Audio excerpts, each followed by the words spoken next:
Hello guys, welcome to Digital Era. Today we are gonna see a quick unboxing and overview of the Lenovo A7000 smartphone.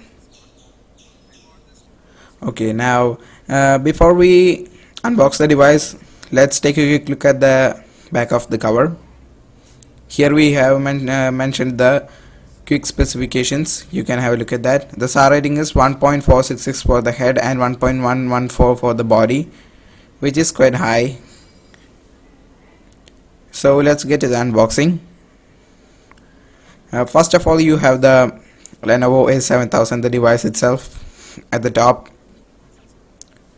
and the first impression is that it is very light to hold in your hand. The next, you have some warranty information and a quick start guide. You get a free screen guard with the device.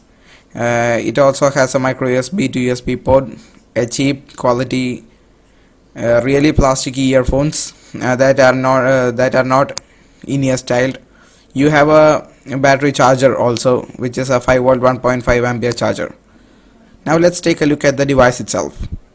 The device is pretty light in terms of its weight, and it is quite stylish also. Let's power on the device. Okay, it is powering on. It is giving me a haptic feedback.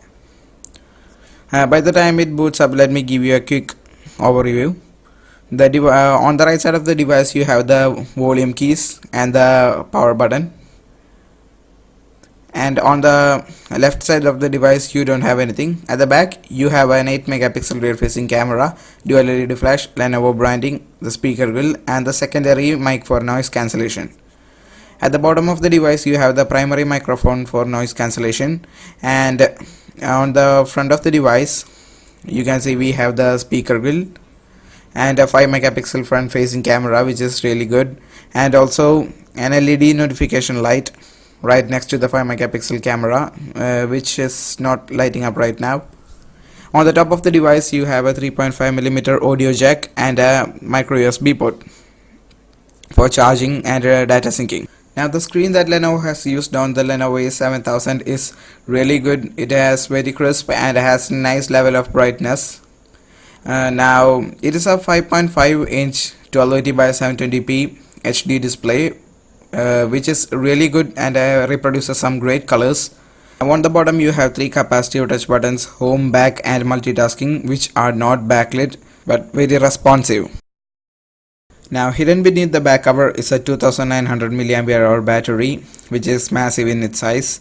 You also have 2 SIM card slots, both are micro SIM cards, and the primary SIM card supports 4G, 3G, 2G, and the secondary SIM card supports only 2G. You also have a micro SD card which can support up to 32 gigabytes. On the front you can see the typical lollipop style lock screen where the notifications appear and you have to swipe up to unlock. Now you can see the user interface of the Lenovo A7000, which is the custom user interface by Lenovo, and it does not have an app tray, but the user interface is very responsive and not laggy at all. The phone came with a lot of bloatwares pre-installed, but luckily they all could be removed easily. They all could be uninstalled very easily, and uninstalling them gives a really nice experience to a user interface, and it will also increase the battery life. Now let's see the version of Android running on the device. As you can see, the device runs on Android 5.0 Lollipop, and we are not sure that it will receive Android 5.1 or the Android M update. The processor on the device is a MediaTek MT6752M processor clocked at 1.5 GHz. It is an octa-core CPU, and it has a 64-bit architecture. It also has 2 GB of RAM, so the multitasking will be pretty great. The phone has 8 GB of internal storage, out of which about 3.8 GB is available for the user, but luckily the default storage drive can be set to the SD card. The device also has a lot of power saving options. Tweaking them will increase the battery life of your device, compromising the performance. You also have an ultra power saving mode if you are really out of battery. Now let's quickly take a look at the browser.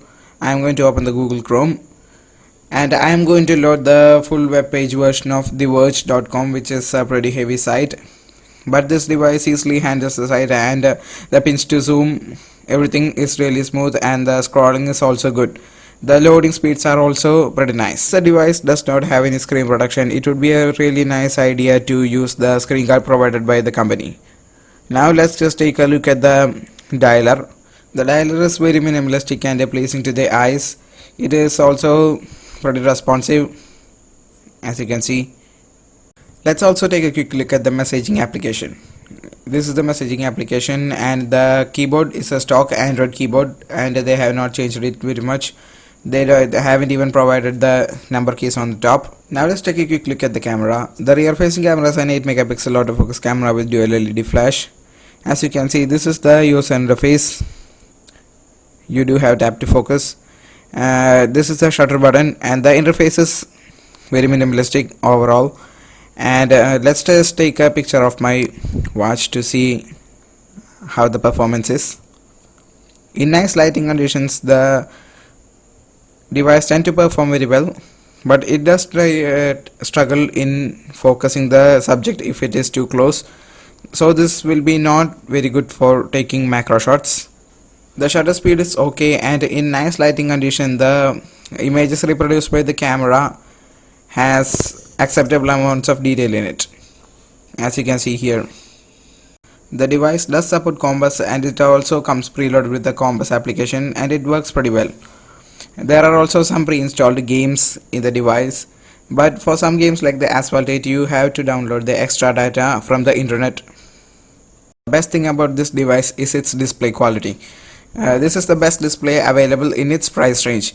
The colors are really good, natural, and have good contrast in it. The display that Lenovo has used is of really nice quality. The viewing angles are also great, and it has almost 180-degree viewing angle. Now talking about the internals, the device is powered by a MediaTek MT6752M processor clocked at 1.5 GHz. It has 2 GB of RAM, and the screen is 5.5-inch 720p display having a PPI of 267. It also has a Mali T760 MP2 GPU, and Lenovo has also not skimped on the sensor part. It has almost all the sensors necessary for playing almost all the games and basic functionality of the device. So that's a good thing. This device has 2 GB of RAM. It is really good in multitasking. With all those processes running in the background, the device does perform really well in day-to-day usage, and switching between the apps is also very easy. You can see there is no lag. After killing all the running processes, I got a very healthy amount of 1417 megabytes of free RAM available. So there you go guys, that was a quick unboxing and overview of the Lenovo A7000. If you liked the video, please click the like button below, and if you didn't like the video, mention in the comments below what you didn't like so that I can make it better next time. If you aren't subscribed to my channel yet, subscribe to it now and wait for more awesome videos. Thank you and have a nice day. Bye.